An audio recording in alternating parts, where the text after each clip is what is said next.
penting nawaitunya, niat kita adalah betul-betul bersih dan niatnya baik gitu. Ya, suatu saat itu akan dirasakan juga kebaikan itu. Jadi Iya. itu filosofinya.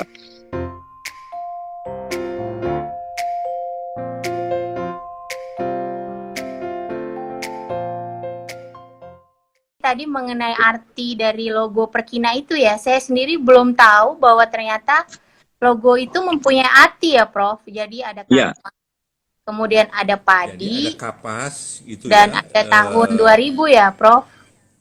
Kapas itu menggandakan bahwa mendirikan Perkina itu itulah dengan niat hati yang bersih. Iya, Prof. Ya, kemudian kalau padi itu menggambarkan bahwa para pendiri itu adalah sebetulnya orang-orang yang hebat ya, guru-guru kita itu, tapi beliau sangat low profile, seperti Ya, padi menunduk gitu, berisi tapi menunduk gitu. Itu wah, yang digambarkan seperti itu. Dan kemudian juga ada warna hijau itu mengadakan berharapkan itu dengan memberikan satu layanan ya kan, kita ini di institusi kebanyakan itu tridharma itu bahwa kita bisa memberikan layanan terbaik ya berdasarkan juga evidence yang ada, research, dan juga orang-orang yang dihasilkan juga memang orang-orang yang dari institusi pendidikan ya. oh baik. Jadi diharapkan mereka-mereka yang jadi member itu juga bisa memberikan pelayanan yang terbaik buat masyarakatnya, sehingga masyarakatnya itu jadi apa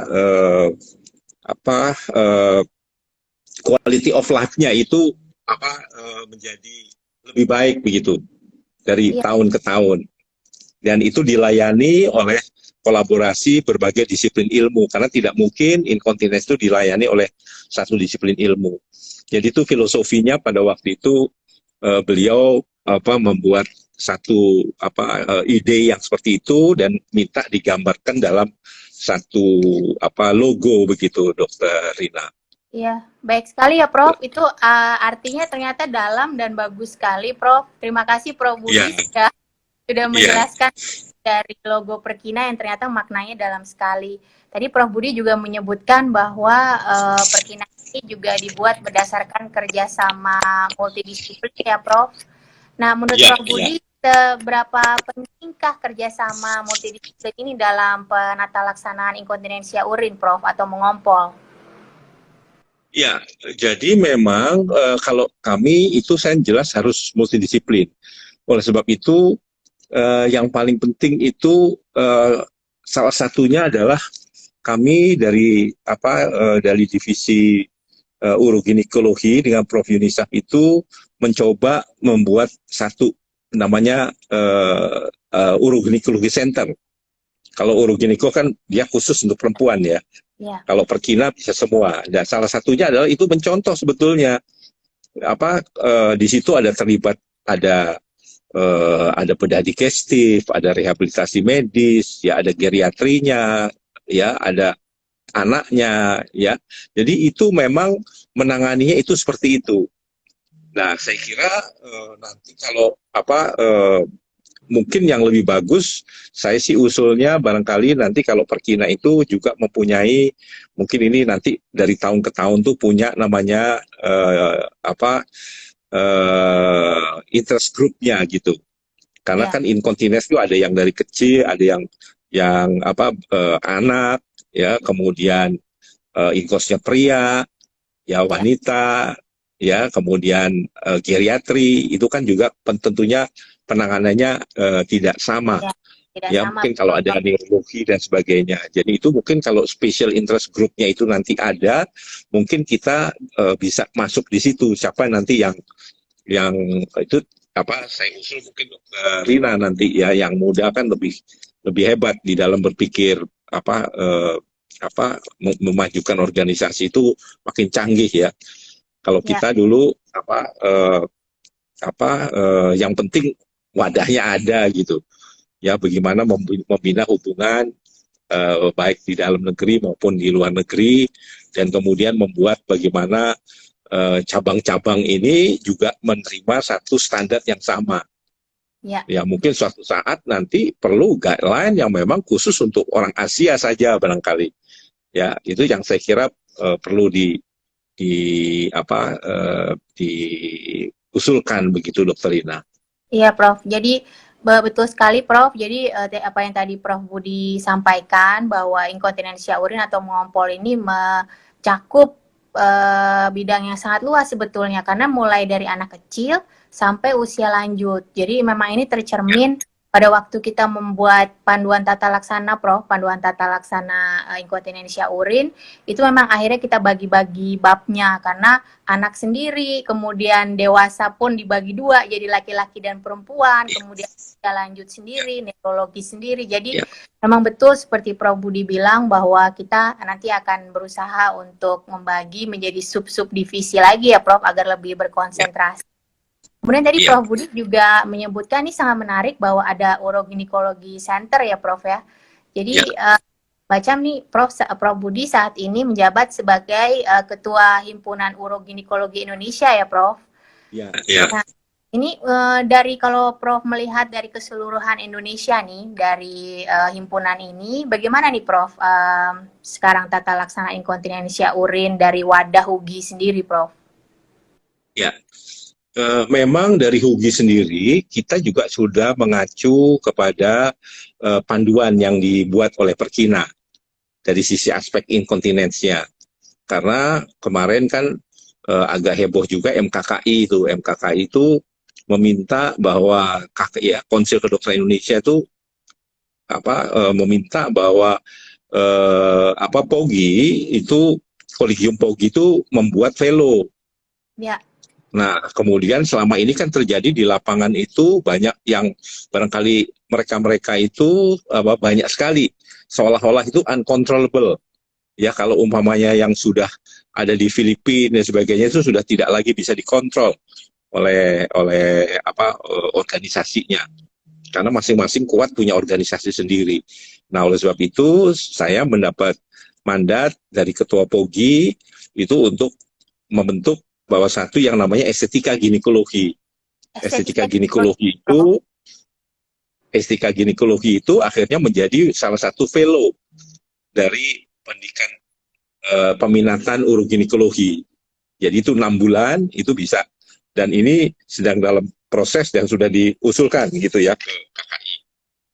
Dan minta waktu itu kami juga diskus juga membuat pendidikan pendaftaran standar pendidikan pendidikan urologi. Jadi kalau konsep kita sih sama urologi itu nggak dari dulu sudah tidak ada masalah, karena kami juga mendapat wejangan dari sesepuh bedah yang ngajarin kami juga bagaimana basic surgical skill. Karena konteksnya di sini tidak ada kita saling meniadakan. Intinya adalah masing-masing kolegium itu memberikan kompetensi yang tentunya juga bisa memberikan pelayanan yang baik buat masyarakat. Karena makin banyak yang mempunyai kompetensi kan masyarakat makin terlayani dengan baik dibanding kalau cuma sedikit saja yang bisa. Nah itu sudah saling menghormati saja. Jadi kita nggak usah klaim seperti apa gitu. Saya kira itu sudah diajarkan terutama oleh Dr. Surarso pada waktu itu, karena beliaulah yang merintis juga basic surgical skill untuk obstetrik ginekologi. Nah, jadi itu yang sementara ini HUGI juga konsentrasikan ke sana. Dan memang inkontinensi itu hal yang sampai saat ini di Indonesia ini karena problemnya kan belum menjadi satu kebutuhan pokok begitu. Ya, apalagi di teman-teman kita di SPOG itu karena mereka masih berkutat dengan masalah kematian ibu. Iya, betul. Jadi saya kira terlantar gitu quality of life-nya, mereka terlantar, kita sudah makin tertinggal. Nah, untung kita punya Perkina begitu ya. Perkina ini yang bisa memfasilitasi bahwa inkontinensi itu menjadi masalah sebetulnya yang cukup besar. Ini kan seperti fenomena iceberg gitu ya, gunung es. Ya. Ini kalau umpamanya saya kira Dokter Harina sudah bagus sekali itu merintis seperti itu. Mungkin saya pikir yang paling penting adalah bagaimana nanti kita bisa mengeterapkannya di mana teman-teman. Saya kira nanti makin ke depan itu, sekarang ini kan dengan adanya BPJS itu kan pasien itu bisa langsung gitu untuk pasien-pasien yang mampu. Tapi nanti satu saat kita akan seperti negara-negara yang maju, dia akan melalui di layanan primer. Nah, ini yang jadi tantangan juga buat Perkina, bagaimana kita memberikan edukasi buat teman-teman di lini terdepan, ya, atau juga pada nurse begitu, yang dia bisa mengenali dan bisa men-screening. Ya, jadi kapan dia harus merujuk. Jadi tidak pasien nggak terlantar gitu. Iya, Ya, betul. jadi itu yang saya pikir bisa dikerjakan oleh, saya kira, oleh Dokter Harina dan teman-teman nanti ke depannya. Iya, betul, Prof. Jadi ini tadi saya juga baru ngelihat tadi dengan SKDI, Prof. Jadi standar kompetensi dokter Indonesia itu, inkontinensia urin itu ternyata masuk ke SKDI dengan level kompetensi 2.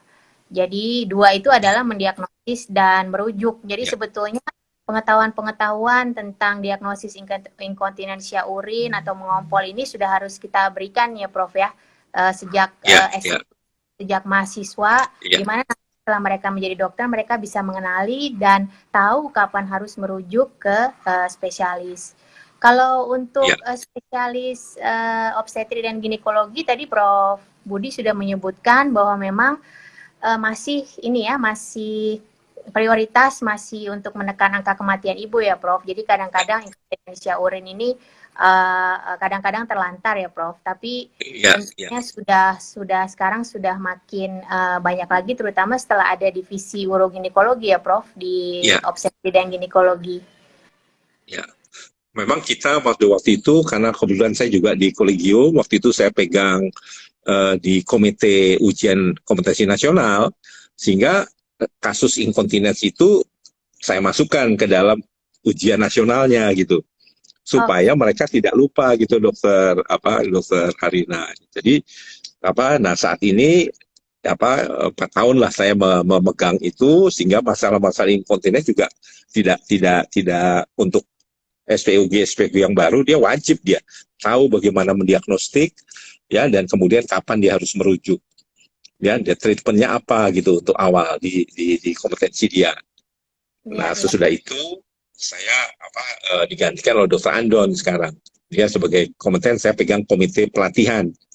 Nah, di komite pelatihan ini saya kira juga perlu juga kita mengembangkan ke depan lagi bagaimana nih terutama untuk teman-teman memberdayakan mengenai aspek ini gitu. Itu saya kira yang perlu menjadi pemikiran kita ke depan. Iya, betul sekali, Prof. Jadi memang di urologi juga begitu, Prof. Kami juga sekarang sudah mulai menekankan, bahkan sama dengan di obstetri dan ginekologi, di ujian akhir pun kita punya station khusus untuk bidang inkontinensia urin dan functional urology ini, sehingga dalam pendidikan sama seperti kebidanan, di urologi juga kita sudah mulai meningkatkan awareness lah mengenai functional urology dan inkontinensi. Prof Budi ini juga sampai sekarang nih, Prof, sebagai pendiri sampai sekarang juga masih aktif terlibat di berbagai kegiatan Perkina, seperti menjadi tim penulis dari panduan tata laksana inkontinensia urin yang terbaru di tahun 2018 ya, Prof, yang edisi 2. Prof Budi masuk di situ dan menjadi pembicara di pertemuan ilmiah tahunan Perkina. Terima kasih sekali, Prof. Tapi kita tampaknya masih punya hutang nih, Prof, karena kemarin saya bicara dengan Dr. Rohani mengenai penelitian prevalensi inkontinensia urin di Indonesia. Nah, itu dikerjakan oleh Dr. Rohani dan Prof Budi juga tentunya, dan seluruh tim pendiri waktu itu berarti sudah 10 tahun yang lalu. Nah, kita masih punya hutang untuk membuat suatu penelitian prevalensi yang jumlah sampelnya juga cukup besar seperti itu, Prof. Jadi kita kemarin sudah bertemu ya, Prof, sudah mulai rapat-rapat, tapi ternyata ada COVID ini jadi mandek lagi, tapi insya Allah sih kita akan wujudkan ya, Prof. Kemarin Prof Siti sudah mengingatkan saya agar kita buatlah penelitian baru, sehingga kalau kita ditanya oleh orang luar negeri berapa sih prevalensi inkontinensia urin di Ya, negara kami, kita tahu gitu. Jadi kita bisa ya, menggandeng perkina-perkina cabang untuk ikut berpartisipasi. Nah, ya. Prof, untuk pertanyaan selanjutnya, pengalaman apa Prof yang menarik waktu jadi pendiri dan pengurus pusat Perkina sampai sekarang? Ada nggak suka dukanya, Prof? Ya, saya kira kalau suka dukanya itu mungkin orang belum peduli. Jadi kita bicara berapi-api gitu sepertinya nggak begitu didengar.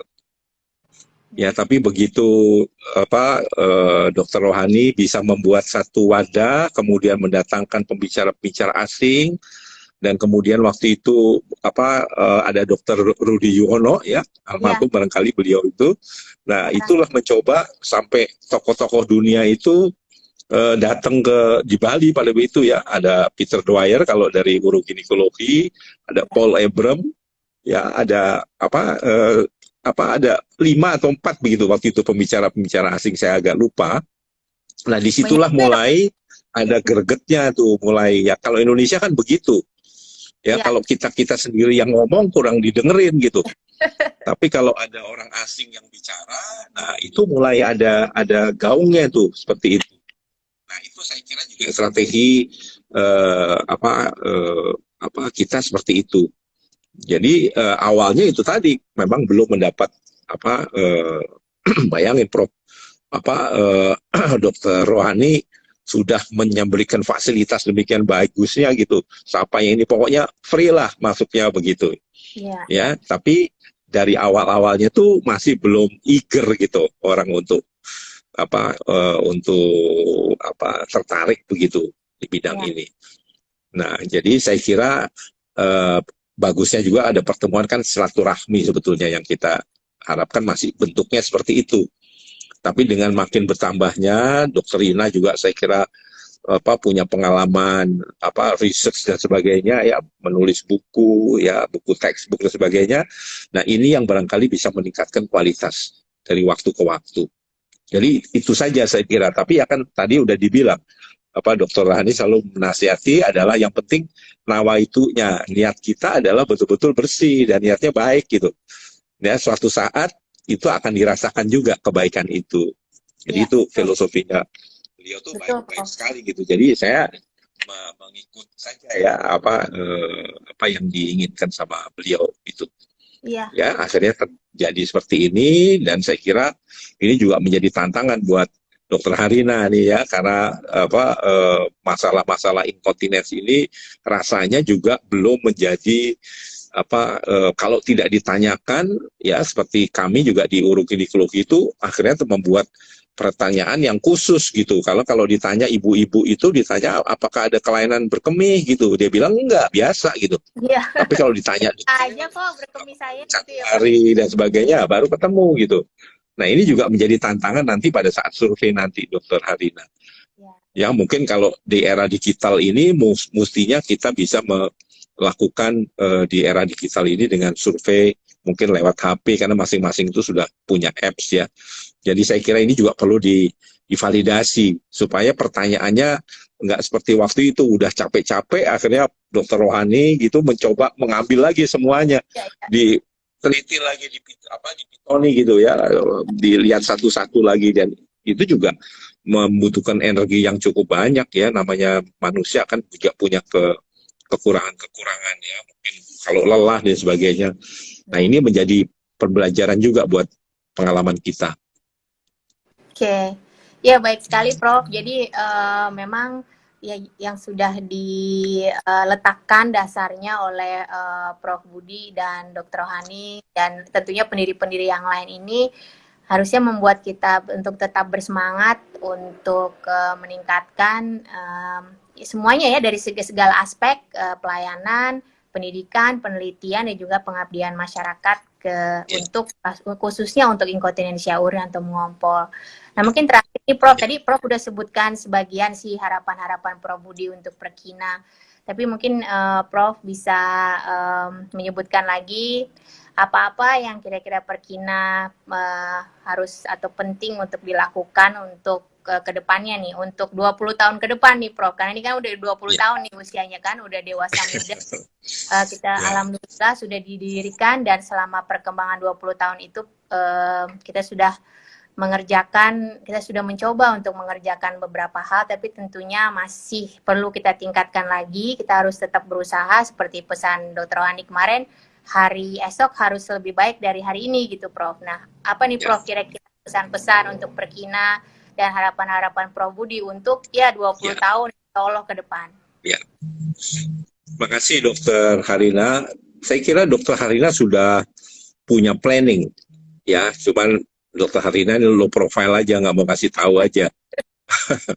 Jadi kalau saya tuh sebenarnya dengan adanya kemajuan seperti ini, ya cepat sekali kemajuan perubahan yang terjadi. Ini hanya bisa diantisipasi kalau kita membuat perencanaan strategis.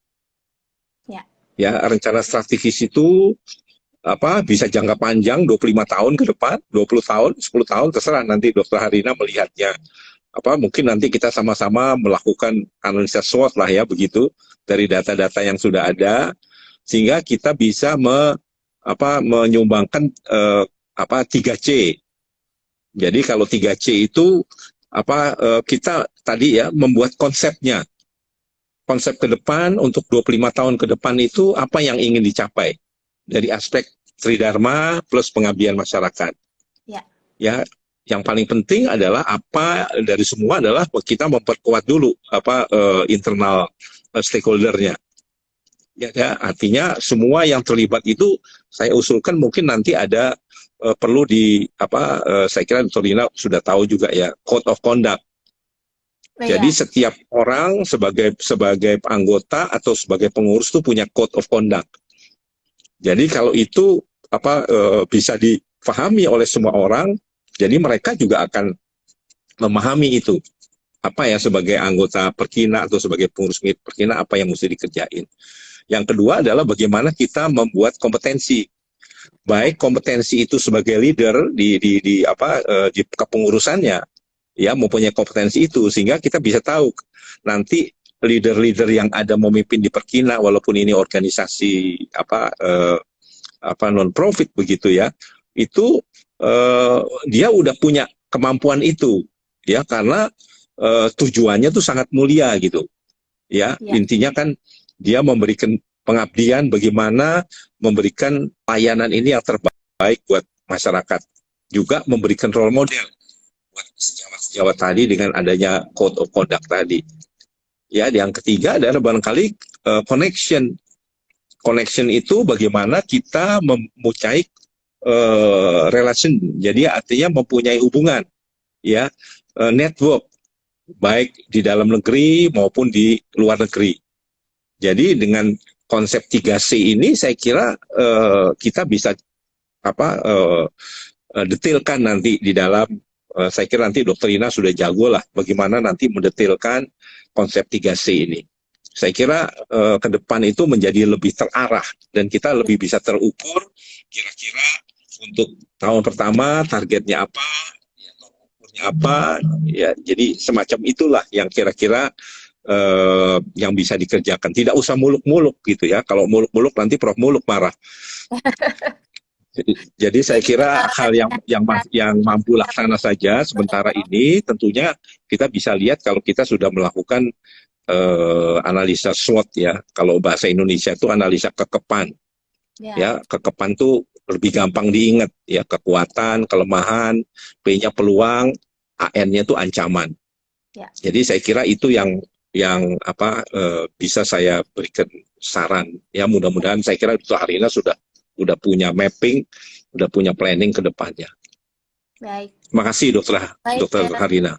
Terima kasih sekali ini Prof. Jadi ini suatu ide yang bagus. Jadi kita mesti membuat suatu rencana strategis yang mencakup Tridharma ya, seperti pelayanan, pendidikan, dan penelitian, dan juga pengabdian masyarakat yang tentunya visible ya Prof ya. Yang target-target visible yang kita bisa capai kira-kira dalam tahun pertama, tahun ke-5, tahun ke-10, tahun ke-20 harus sampai kemana. Nah ini juga poin yang penting yang Prof. Budi sampaikan, bahwa kita juga harus membina networking, ini penting sekali Prof, terutama yang sebidang dengan kita ya tentunya. Nah ini juga menyambung untuk besok ini kebetulan saya juga akan mengundang untuk bincang-bincang di sini di Instagram Live Perkina, mengundang Prof. Udo Yonas yang waktu itu hadir sebagai salah satu saksi berdirinya Perkina dari luar negeri. Prof. Beliau akan share mengenai kenangan-kenangan apa atau kolaborasi-kolaborasi apa yang sudah dilakukan dengan Indonesia. Jadi terima kasih sekali Prof saran-sarannya. Ini benar-benar bincang-bincang yang sangat menarik. Saya jadi tahu sejarah Perkina, tapi juga mendapat masukan yang banyak untuk Perkina ke depannya. Semoga Perkina semakin sukses, semakin jaya, dan bisa mengkontribusikan ilmunya khususnya kepada masyarakat ya Prof, agar masyarakat yang dengan kondisi inkontinensi urin ini dapat terlayani dengan baik, dan tentunya ditunjang dengan penelitian dan pendidikan yang baik juga ya Prof, agar dokter-dokter juga bisa melayani kasus-kasus inkontinensi urin ini dengan baik. Baik, Prof. Budi, terima kasih sekali atas kehadirannya. Saya sangat terinspirasi nih dengan bincang-bincang hari ini. Kita akan jumpa lagi besok, masih dalam rangka tahun Perkina ke-20 di Instagram Live Perkina dengan tamu, yaitu tadi saya sudah sebutkan Profesor Udo Yonas dari Jerman, dari Hannover, Jerman. Selain itu juga bincang-bincang kita kali ini akan direkam dan kemudian diupload di YouTube Perkina, Prof. Kita sudah punya YouTube channel dengan nama Perkina, dan juga jangan lupa untuk follow Instagram pp.perkina. Terima kasih banyak, Prof. Budi. Terima kasih, Dr. Rina. Mudah-mudahan sukses ya di bawah kepemimpinan Dr. Rina. Alhamdulillah. Assalamualaikum warahmatullahi wabarakatuh. Waalaikumsalam warahmatullahi wabarakatuh.